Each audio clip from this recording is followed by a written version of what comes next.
Welcome to Ren Behind the Practice. I'm Sophie Campisi. I'm a holistic business strategist, and I spend a lot of my time in conversation with practitioners, coaches, and healers about the behind the scenes of their businesses. What I started noticing is that some of the most honest, important conversations about building a practice were happening quietly, one-on-one, behind the scenes, still in isolation. And there is still so much internalized guilt and shame when the business side of things isn't working the way that we hoped, even when the work itself that we do with our clients is powerful. This podcast series exists to bring those conversations forward: the dreams, the uncertainty, the highs and the lows, the recalibrations, the messy middle. My hope is that by normalizing these conversations, we can soften the stigma, feel less alone, and start closing the gaps together. Today's guest is Haley Nelson. Haley is a board-certified neuroscience coach specializing in bioenergetic frequency imprinting. She helps her clients create the physical reality they desire to experience. Haley, it's so great to have you here with me today. Thank you so much for joining me for this conversation. Hi, Sophie. Thanks for having me. Yeah, you're so welcome. As you know, the goal of these combos are to capture real-time reflections, authentic, honest, behind the scenes. But before we look behind the scenes today, can you share a little bit about the work that you do? Yeah, absolutely. So my coaching journey actually began 5 years ago. I just hit my 5-year anniversary on November 21st. And it has been an evolution, basically. So what it first began as was, how do I bring the success that I've experienced in my own life to other people? What that was really the big ignition in the motivation to become a coach. Was I saw all of the steps to go basically from 0 to 100. And then I saw all of these other people just struggling to make ends meet. And I'm like, if I can do it, how do I show other people how to do this? And so I began to get into programs that taught me how to structure offers, how to create offers. I already had a background in marketing. So what I did was I brought all of my marketing experience from that career into the coaching and created these offers that basically teach people how to go from zero, living in poverty, to living a wealthy, full, sustained life. And in that, I had to bring all of these different modalities together, like what works.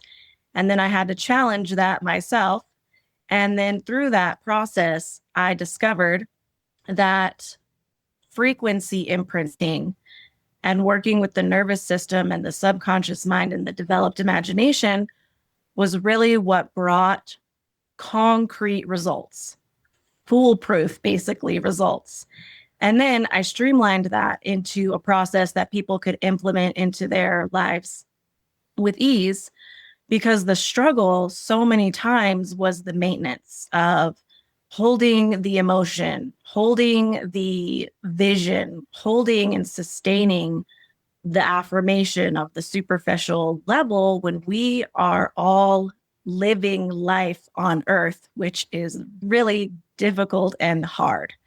We have so many tragedies happening around us. How can we sustain and maintain this high vibe level at all times?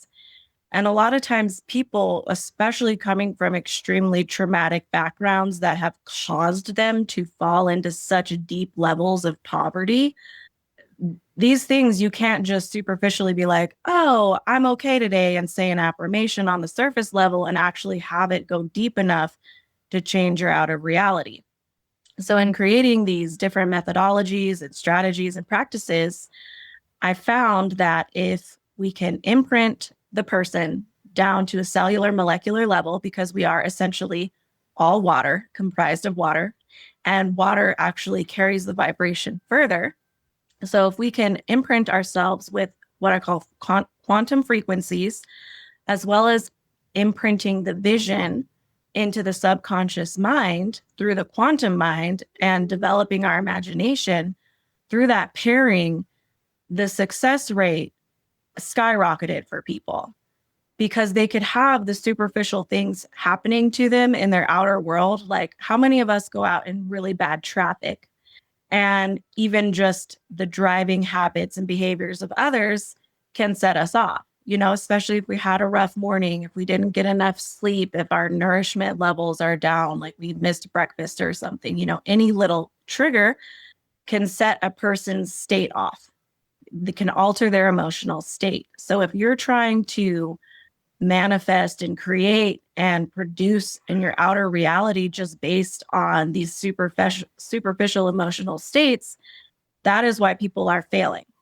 So what I learned was if we can get to a deeper level of the most powerful part of our brains and the most powerful part of a person's creation ability, which is actually on a subliminal level and on a frequency level, a vibrational level, that's how you can see the success of creating what it is that you want to do. So that's where I really dove deep to learn everything I could about the nervous system, neuroscience, how the brain works. And then the bioenergetic frequency imprinting was actually really the big changing factor, determining factor that catapulted success rates up. So that's essentially what I do is I reprogram the human condition through their subconscious mind and developed imagination using the nervous system and neuroscience modalities. And then I add in the biofrequency imprinting, which is a bioenergetic frequency device. And like I said, it penetrates down to the molecular cellular level so that the actual person is vibrating and emitting their chosen frequency. Is the primary way that you work with people one-on-one? Not really. Generally, I will throw it out into the whole world, and people have used it and come to me later. Some people have been one-on-one. I have those diehard, longtime followers who have been with me for years. And then I have some people who just use one strategy from an offering or a challenge or something I do in my group. So it varies all across the board. When you look ahead to the next 6 to 12 months, what does success look like for you? What does it look like if things are working for you? Are there any goals that you have? Yes. So for the past couple years, I have been dreaming about being integrated into recovery facilities and halfway houses and domestic violence shelters to basically impact the group of people who need it the most and have the least access to it. So my goal is to make it accessible for this group of people so that they can radically change their lives and make dramatic shifts and changes out of what is a very, very, very sad human condition. The afflicted, the oppressed, the impoverished is very sad. It's a very sad way to live. The things that these people come up against, the tragedies that they have faced are just heartbreaking. And for a lot of them, it's very hard to get out of these cycles because not only is it habitual programming, but it's also generational programming that's running in their subconscious mind without them even being aware of why these things are happening or what it is that is actually causing and impacting these detrimental things that are keeping them in this impoverished, oppressed lifestyle that they can't seem to escape. So that's been my biggest goal is getting the certifications that the facilities require, as well as building relationships with these facilities so that they're open to inviting this whole brand new way of learning and teaching and shifting these people into integrating better into society, into better lives, into better stories that they can create like a whole new version of themselves and their reality from. So that's my goal is actually getting my programs and myself as an individual coach in the door to these facilities to impact hundreds and thousands of people at a time to help create that massive trajectory change that we're seeing in our world. I mean, how statistically, how much has homelessness rise? Statistically, how many shelters have opened up? Exponential. And not only have they grown in numbers, but the capacity of these places has grown in numbers. Some of them don't even have beds available. And then we're still having families and people on the streets who can't even seem to get a foot in the door or even get stable, sustainable housing. And yet we have all these very ultra wealthy people who clearly it's such a large gap between the two that there's something that's going on that's not really like a global thing. It's a little bit more individualistic, I think. And how do we get these people closer to close the gap so that we can all experience the good things that are obviously out in the world for everyone to experience because there are people experiencing them, which means that there's just something in the way. And through the discovery and the work that I've done and the people, I have found that what it is all through mindset, generational programming, habitual programming, and just really what's on their outside that's affecting their inside instead of allowing their inside to program and create their outside, which seems to be the differentiating factor. That's really the main goal, is getting it into the hands of these people, making it accessible for them so that they can go out and experience all of this great, wonderful wealth and abundance and prosperity that is our human birthright. We do not have to live afflicted and inflicted and impoverished and oppressed and depressed. We don't have to live that way. It's just most people don't know how to get there. And so I want to make that accessible to the people that need it most, to try to just close this ever growing gap that's happening between the wealthy and the impoverished. And we're talking not just in financially, but mindset as well. On the business side, what do you think it's going to take for you to get there? You mentioned some things already, like certain certifications. Are there any other like actual business actions that you think it's going to take for you to successfully get into these? Would you call it maybe like a third party partnership? Yeah. So the thing that is the most difficult challenge for me to overcome right now is getting in front of these people and getting them to listen, because there's a lot of noise out there. And to them, who am I? I don't have a whole lot of authority walking into a boardroom of these facility directors and things like that. And then getting them to hear and understand what it is that I'm saying, because it really is a whole lot of new, like, conceptual ideas that they've never heard of before. And so, in a way, it's speaking a new language to them and hoping that it comes across in a comprehensive way so that they can understand how valuable this is and what it is that I am doing. Because a lot of people, if you haven't been in a coaching environment, if you haven't been around a lot of the vocabulary that we use when we're working with, the high level individuals, the entrepreneurs, the people that have actually been in this space or this industry before, their minds and faces just go blank. They're like, what are you saying? What are you talking about? I've never heard this term before. So I would say that my biggest challenge is the communication part of it and that translation gap in having them hear me and understand exactly what it is that I'm saying so that they can understand how beneficial it will be to their clients and to the people that they serve. That's probably the biggest thing. Yeah. Have you had any encounters like this, or you haven't yet started on the actual period of having these meetings, or have you had some of them and you've gotten to see how they go and they haven't gone well, or maybe some have? Yes. So Probably this summer, it will be 2 years ago, I launched a nationwide campaign. As I said, my background career was essentially in marketing. That was like my passion. That's what I loved to do. I did it for many, many years. I was very, very good at it.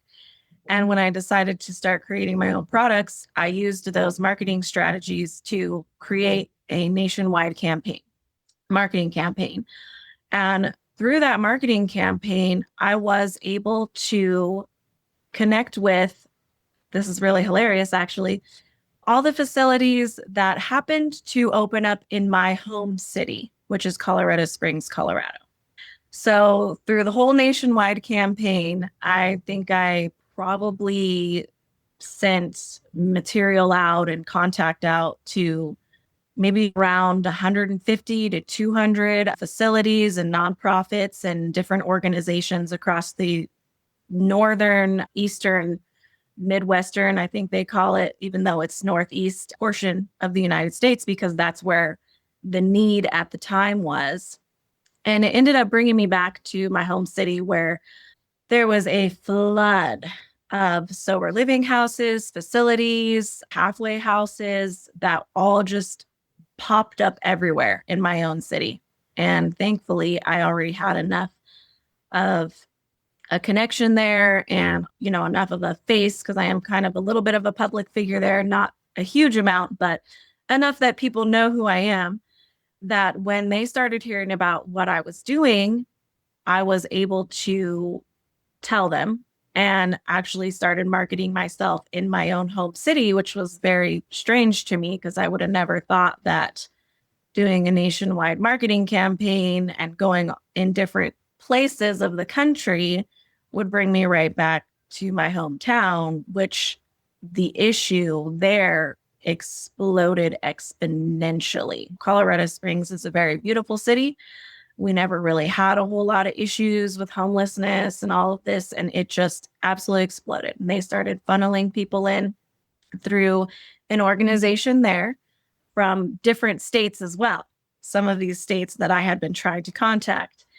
And so through that, I was able to basically use my connections that I already had standing in the city from being so involved in my community to talk to the boards and the directors and the founders of a lot of these organizations of these facilities. So through that, I was able to pitch some boards and I was able to talk to the people who actually have the sway and the power of influence over what comes in and what goes out.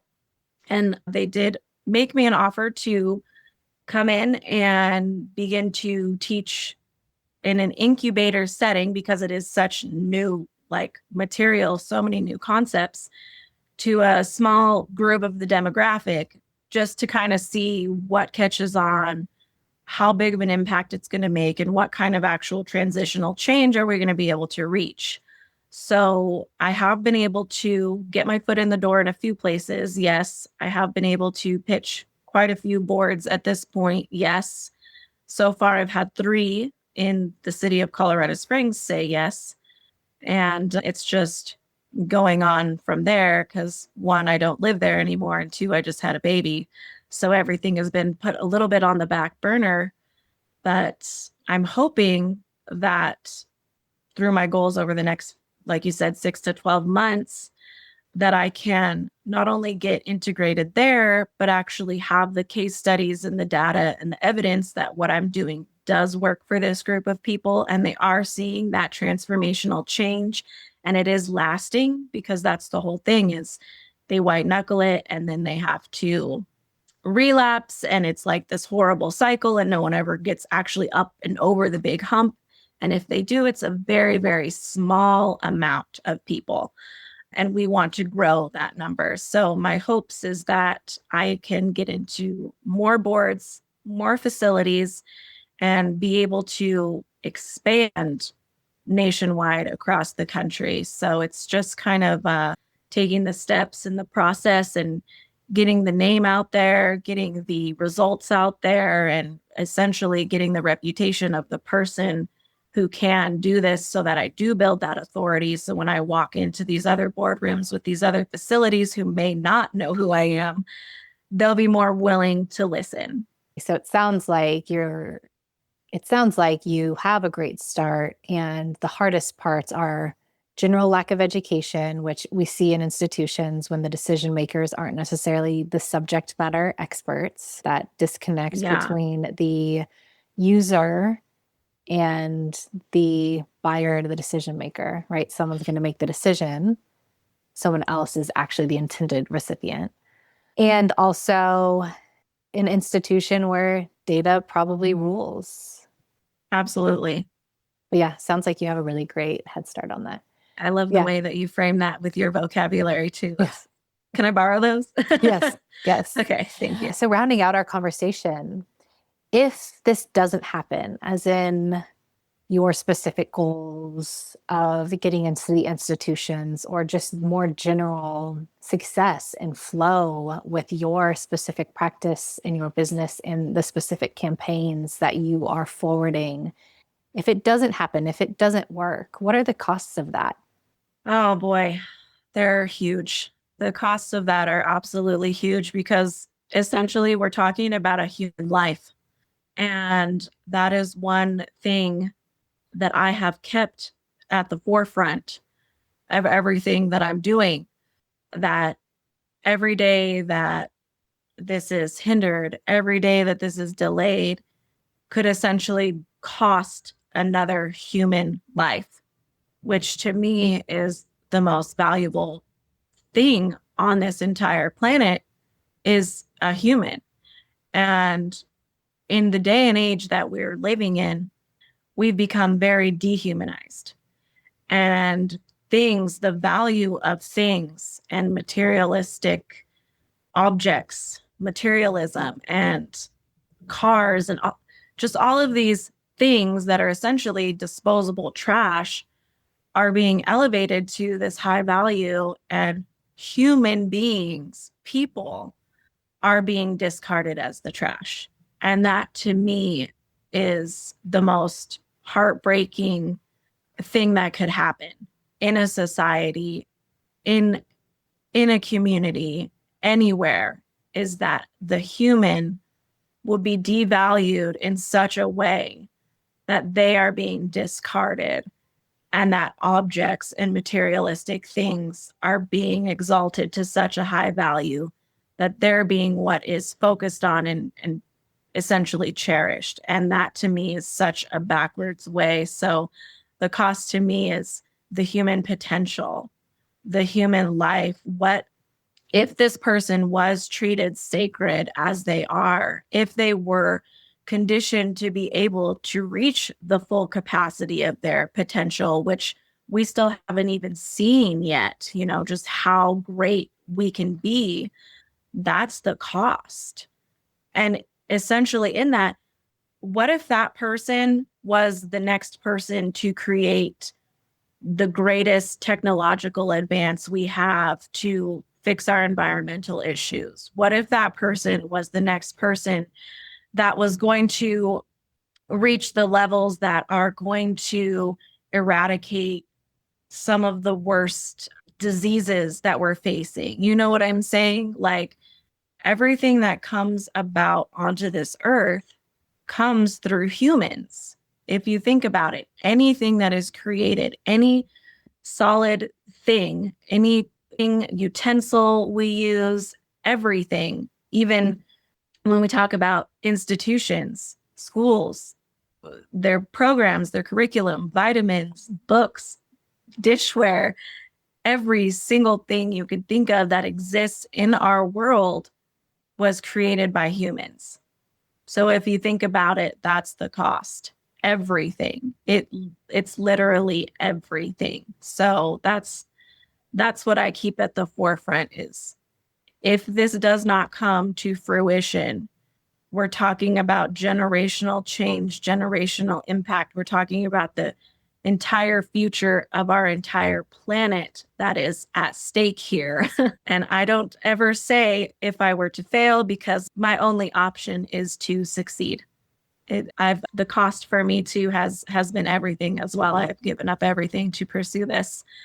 So it's monumental to to have to succeed. Everything is on the line. It is. It's everything. Yeah. Humans are everything. Our humanity, our humanness, our beingness is everything good about the world. It comes from that. And to your other point, we aren't just regular business owners. We aren't just regular entrepreneurs. We aren't just regular solopreneurs. Our businesses are our souls in some type of physical manifestation. It Yeah. is who we be. It is everything for us. Yep. 1000%. It Yeah. is everything. And how do you encompass that? Yeah. No, you can't. It's invaluable. There can't be numbers put to it. And at the same time, it brings us back into the content of these calls. At the same time, we do need to be able to do something with it, with our businesses, because our businesses are the vehicle to bring us deeper into that mission, to bring us deeper into that integrity, to bring our work forward in the world. And we have some work to do to find the harmony between that, to really have that fluidity and that harmony between the two, the work and the mission and the soul that is everything we're putting into the work that we offer and the vehicle that we're using, our business, to take us there. They're both vital. We need them to be in harmony. And that's part of the goal for these conversations. It is the mission for my work. That is, you articulated what is my why, because not only will the world be a better place, the more people, the more holistic, mission driven service providers who are thriving in their businesses and with their work, the better the world will be. But it's Yeah. vital. It's come beyond just, oh, the world will be a better place. The world is struggling. I mean, that word just it sounds too simple. It's vital. I mean, there is nothing else. This is all we have. This is all we have. All we have is each other. All we have is our lives. All we have is our everything we be. And like you said, our potential. What are we missing out with a life, right? Someone staying alive is one thing. But beyond that, if you're going to be alive, to have a missed opportunity on the potential of your life is a detriment. Yeah. Absolutely. Yeah. Yeah. Haley, thank you so much for all of the work that you're doing. Thank you for all that you be, everything that you have devoted to bringing your work into the world and carrying your mission forward. And also, thank you for the new life that you have brought into this world with your baby. Yeah, it's not a small thing to be bringing life into the world right now. So I also want to Yeah. acknowledge that, because I know that as much as we talked about business today, knowing that also you have a 5-month old is, as a mom myself, I know that how the work it's never ending for you right now on so many levels. Yeah. And we are creating the future that our children are going to live in. And it's important that it's good.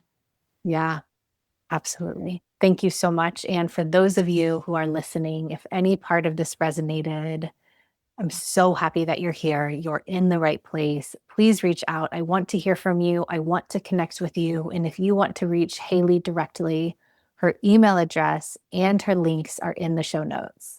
Thank you again, Haley, so much. And to everyone else, thank you for listening. And we will see you for the next episode of Ren Behind the Practice.